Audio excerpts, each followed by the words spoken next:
This is why I don't trust authority figures. If you cast your mind back to lockdown, just how bonkers it got. You know, people suddenly becoming COVID wardens after they'd spent last 2 years unemployed, led on a sofa with a fag in the gob and a string vest, betting on horses. All of a sudden they're a COVID warden and they're really loving the powers. I mean, they arrested 3 old dears, didn't they? Somewhere like Brighton on a promenade, sat on a bench for getting some fresh air. Yeah, they got bundled in the back of a police van, yet 10 miles down the road they were filming an episode of Doctor Who with about 75 crew members and actors. So apparently this virus must have been very discerning. If you're famous and you're filming something, you're all right, but if you're 3 old ladies, get it back of that van.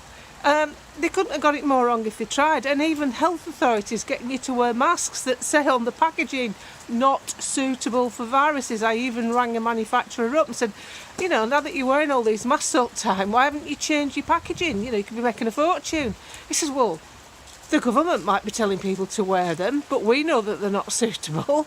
So they haven't even changed the wording on the packaging. That's how bonkers authority figures are. Like Sajid Javid cornering, Dr. Stephen James, an anaesthetist who happened to specialise in respiratory problems, and he asked him if he'd been vaccinated.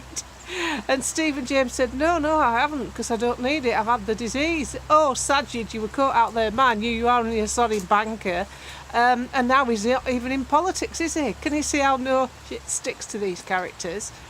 And, you know, this business of calling it elective surgery. How is it elective? That makes it sound like something you want. Oh, I'll tell you what, I'm thinking of having a new knee. Dave, do you want one? Yeah, get me a knee. In fact, no, when you're out, get me a couple of hips. I'll have a couple of hips done. Yeah, that's elective, isn't it? You elect to maybe have your garden done, or you'd elect to go and get a new dog. You wouldn't elect to have your knees and your hips replaced, or your spleen taken out, or a hysterectomy, or any other bloody surgery that's supposed to be taking place that got cancelled because they were only treating one disease. How bonkers with that? That's what you're going to look at here. This is what these bonkers people do when they get the claws into you and they get authority over you. I mean, as far as electric surgery goes, I've got duff knees at the moment. My knees are aching. I'm walking around with 2 bloody tuba grips on. I walk like Douglas Bader in Reach for the Sky. I can assure you, if I end up having to have a knee replacement, it's not fucking elective.